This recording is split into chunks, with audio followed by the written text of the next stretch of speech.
Alright, boys and girls, I apologize for the delay in getting this part 2 of our Dungeons & Dragons Damage Striker video up, but the family got hit with COVID this past couple of weeks. So don't worry, everyone is fine because my wife and I are fully vaccinated. My son's class got hammered at school, and unfortunately he ended up bringing it home. Then my wife ended up being an actual breakthrough case, and I showed a few symptoms myself, though I never got officially tested because there really was no need. It was kind of like, well, I'm quarantining anyway. So the whole house had it, and yeah, we're okay, and that's why there hasn't been a video. I apologize. Also, after seeing my wife fight off much stronger symptoms than I had, I am so grateful that we were vaccinated. I would hate to imagine how scary things might have been if we weren't. So please, please get vaccinated if you can, people. Please get vaccinated.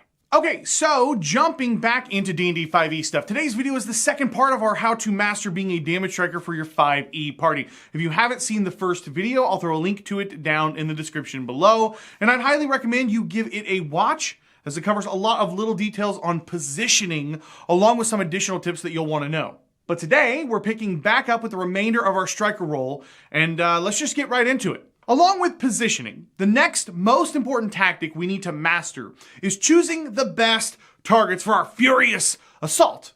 But where do we start? That answer is going to vary from combat to combat and from group to group, but that doesn't mean that there won't be patterns that we can look for and key concepts that we can apply. The first thing we're looking for is incoming threat. I specifically phrase this way instead of saying action economy, because while action economy is king in Dungeons & Dragons 5th edition, it's not always the most important thing to consider if there is a large discrepancy. I'm mainly addressing single target strikers like fighters and rangers and similar ilk here. Normally, we want to do everything we can to reduce incoming attacks from our opponents. Pretty simple. If we can clean up a lower hit point minion and take away 2 incoming attacks every round earlier in the combat, that's always the smart choice. However, if there is a large discrepancy in the incoming attack modifier or damage, that's when we'll want to shift gears and then prioritize a larger threat on the board. Now, I know players won't have all the data presented nicely to them, like, well, the boss hits at a +7 and the guards hit at just a +3. But there will certainly be times when it becomes very obvious to you that the boss type just hit the tank twice for 24 damage each, and then the 4 guards missed before one finally hit the fighter for 9. That is a large discrepancy. And that should also serve as a signal to the party that they should shift and focus on getting the big scary boss type off the field of combat immediately. Even if all 5 of the guards hit the next round at 9 damage each, that's still not hitting as hard as the boss, and that's not even a likely result. Could the guards have rolled low? Sure. But as a player, you've got to take the information as it comes to you. And based off of the previous round of information that's come in, there is a large discrepancy, and it's large enough to warrant focusing your attacks on now bringing down the larger threat instead of trying to just eliminate action economy. Now, with all that said, let's say the next fight has 5 attackers and a boss type, but the boss hit twice for 12 and 15, and then 2 of the 5 minions hit for 7 and 11. Now the much better play is to let the tank take the incoming damage from the boss while you and the rest of the party be strikers and focus down those additional attackers. The damage and number of successful attacks are both indicators that the minions will be every bit as capable of winning a war of attrition against your party if need be, as the primary threat in this case. But all of this information has been for a single target striker so far. When we start to look at AoE capabilities, our targets change slightly. Let's go back and look at that first example with that large discrepancy. Let's say we have the chance to throw a level 2 Burning Hands or a Scorching Ray. And the Burning Hands would hit for, let's say, 4 of the 5 minions. What do we do here? Well, not counting positioning, what I'd probably do here is see if I couldn't move to hit the boss type and 1 to 2 minions as well with that level 2 Burning Hands. Because there is such a huge discrepancy in damage in that first example, it's still the best choice to continue focusing down the large threat opponent in conjunction with your party, but because there is such good value to the level 2 Burning Hands when it comes to hitting more than one target, That's what we'd like to do. Also, consider the guaranteed damage to the parties targeted, with the possibility of dropping the action economy of the minions. This is a better play than just hitting the low damage minions or making all 3 attack rolls against the larger threat. But of course, there are other things to consider. The first being that positioning factor we mentioned earlier. If the Burning Hands is now going to put us into a position that will suddenly increase the effectiveness of those minions, perhaps because our move up now presents them with a much squishier target with our much lower AC than the rest of the party currently, well, then that needs to go into our target choices. In situations where many of our opponents are more or less equal, then the choice becomes much clearer. What we want to do here is open with a large AoE that doesn't leave us out of position, then follow that up with focusing down opponents with our allies to reduce enemy action economy as quickly as we can. Now, what about situations where we face opposing casters? It's very easy to just say, kill the casters first, Cody. So that's exactly what I'd recommend. There are a few cases where targeting the caster first and foremost wouldn't be the ideal choice. They are typically low hit point and low armor class targets who, when left unchecked, can wreak havoc on the battlefield. However, in instances where they are too hard to reach easily, perhaps because they have been screened by additional monsters, that might be an example of leaving them alone temporarily in order to reduce that initial action economy off the board with those screeners. Another example might be if for some reason they've tapped out of spells and they are now just simply throwing fire bolts or the like back at the party. In that case, I might recommend focusing down a different target that is attacking your party with multi-attack. It all comes down to that imperative assessment of the threat level. Our goal as strikers is to remove large incoming damage to the party immediately, then to remove the easiest incoming attack we can if all threats now remain the same. Something else we need to consider is to make sure that we're not choosing targets that will cause us to get out of position too far. We talked a lot about positioning in part 1 and how to use it as a weapon itself in combat, but we cannot just disregard all those strategies when choosing our target now. Choosing the right target has to play second fiddle to positioning. We cannot put ourselves in unnecessary danger based purely on target choice, particularly if we are playing a squishier caster class. No matter what, we want to avoid biting off more than we can chew in order to deal out just the most damage. Sometimes we have to play defense in order to be effective on offense. Moving up to get one more target inside of our AoE is no good if that causes us to take 5 attackers next turn, drop, and then now we're putting strain on the healer and the rest of the party because we're simply dying and not being effective at killing things.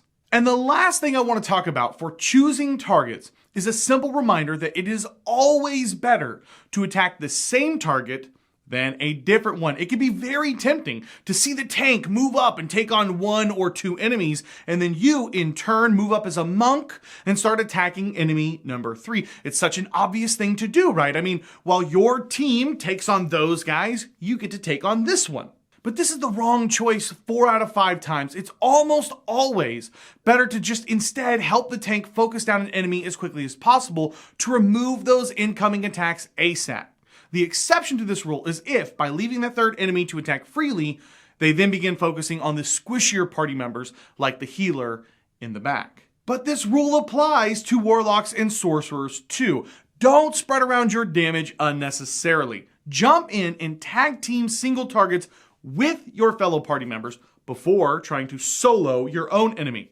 Obviously, AoEs are different, as discussed earlier. The next strategy I want to talk about is absolutely a controversial one, but please don't misquote me here as we talk about this, and that's about creativity versus damage. Look, I get it. I play Dungeons and Dragons because I get to do whatever I want. That's the joy for me. It's not a video game where my character only has jump, roll, kick, and punch. I can jump off roofs and kick over barrels of mead and jump onto a tabletop if I want, or I can even flip that table over and hide behind it. Creativity is literally the main reason I play D&D.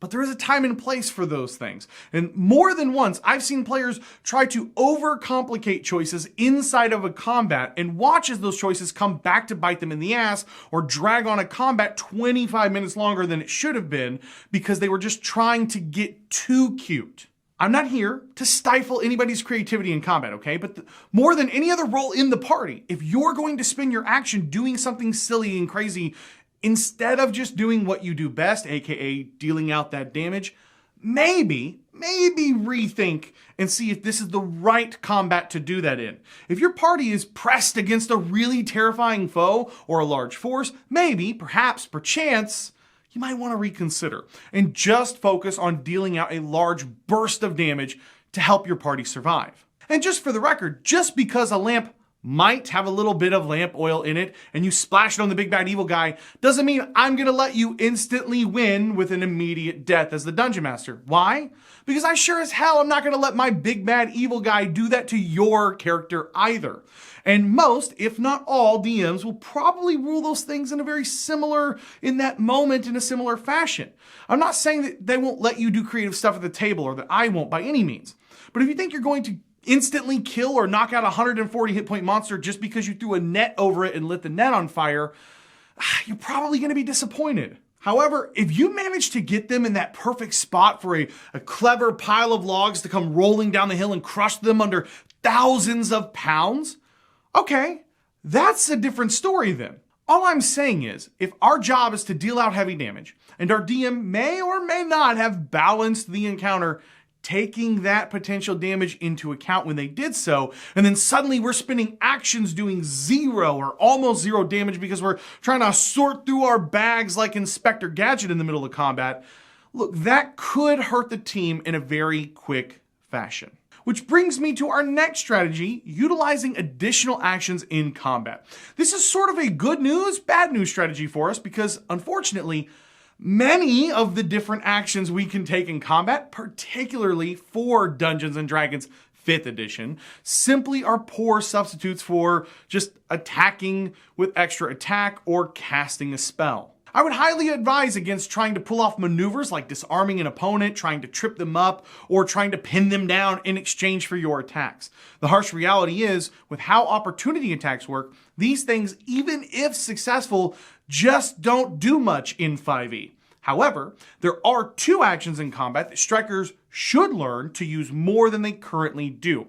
The first is the dodge action, and the second is the help action. It might seem counterintuitive for an offensive-minded character to purposefully forego dealing out damage in favor of defense, but that doesn't mean that it can't be, in certain circumstances, the correct play. In our last video, we talked about swapping places with the tank, and this is one of those moments that taking the dodge action might make sense even as a striker. Another key factor to consider here is the rest of the party. Just because you are playing a striker doesn't mean that you can't flex into a temporary support role, particularly with large numbers of incoming attacking enemies. If you're playing a striker that deals better damage with single targets, taking the dodge action against 6 attacks might be the best thing you can do for a round if you know the caster is getting into position to cast a large AoE to roast down those numbers, or maybe even cast a control spell like Web or Slow. Additionally, don't undervalue the help action in combat. Once again, this might seem counterproductive,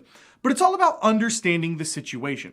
For example, let's take a level 9 Warlock that can still cast Eldritch Blast for 2d10 potential damage. That sounds great, but against a very high armor class single target that the Warlock and the rest of the party are currently struggling to even hit, it might make more sense to move up and help the Rogue in order to give them advantage on that Rogue's first attack. The Rogue's 5d6 from sneak attack is more important to the party than the 2d10 from the Warlock, particularly in this instance where the target may still avoid one of the Eldritch Blast beams even if the first one connects because of that high AC. Additionally, you've now granted the Rogue an additional 9.8% chance to crit instead of just a 5% chance to crit, which would allow that 5d6 to become 10d6. Another great example would be in instances where the damage typing becomes more important than just trying to get those 2d10 in. And finally, the last strategy I want to cover in this two-part series is how important it is as a striker to learn your allies' ability and playstyle. No other class is going to move around the battlefield as much as the striker. The tank is going to press forward, the healer is going to stay close enough, but not too close, but the striker is going to bounce all over the battlefield. By understanding how our allies want to be positioned, and what they are going to do in those positions, that allows us to read our offense early and adjust. If I can move around an enemy without creating an opportunity attack, and by doing so it creates lanes for my caster for a burning hands or a cone of cold, then I need to be thinking about that. Also, if you are playing a caster, don't be afraid to tell your teammates in combat, move or get down, as a cue that you need room for AoE spells. Remember, you and your party are adventuring together for days, weeks, months, and years. To think that you wouldn't have had a campfire discussion about the next time you face orcs is silly. Of course you would. So long as you emphasize the roleplay and explain this to the DM that you're talking these things during downtime, there's nothing wrong with strategizing a bit. Strategizing can certainly be metagaming, hashtag meat gaming, but it doesn't have to be if you approach it from a roleplay mindset. Okay, now I'm gonna pass it over to you guys in the community. First off, thank you guys for all of the incredible tips and ideas in the first video for this. I just couldn't include all of them, or really a lot of them, because I had a lot to say in this particular video, but that doesn't mean that I don't want to hear more from you guys. If you guys didn't get a chance to comment on that video, let us know in the comments down below what I missed here. Is there anything that you guys are like, oh dude, you didn't even talk about this at all, and this is super important as a damage dealer? Let me know in the comments down below. If this is your first time here and you love role-playing games as much as I do, I would love to have you subscribe. I put out videos on GM tips, player tips, tutorials, and more stuff just like this. So if that sounds like something you might be interested in, just hit the subscribe button down below and come join us. I want to give a massive thank you to all the incredible patron supporters over at welcomeadventures.com or patreon.com/taking20. Thank you guys so much. It's because of what you do that I get to do what I do. And for that, I'm just incredibly grateful. So if you guys enjoy this content, you want to support more stuff like this and snag some rewards for yourself, maybe even jump in a game with me, head over to welcomeadventures.com, and that's a great way to support the channel. I'm going to give a quick shout out to the Taking 20 Discord. And then also, I don't really talk about it in any videos, but I stream. I do stream on Twitch currently. At the moment, I stream, and I'm almost afraid to admit it because I try very hard to keep my Twitch streams separate and kind of almost hidden away, but we've been enjoying it so much that maybe it's time to kind of let you guys know a little bit more that I do stream. I stream over at twitch.tv/smartasscody. And so, full fair warning, I am not the lovable, fluffy, beautiful individual that you see here over there. Yeah, it's 18 up, if you know what I'm saying. So if you guys want to come hang out with us, we're going to be streaming Thursday. Me and some buddies are going to be streaming hopefully almost all day for the Diablo 2 Resurrected release. If you guys want to come hang out with us for that, or even during some of our Saturday night drunken streams, yeah, links down below. Thank you guys so much for watching. My name is Cody, and may your games be filled with awesome memories and even better friends. I'll catch you guys next time. Yeah.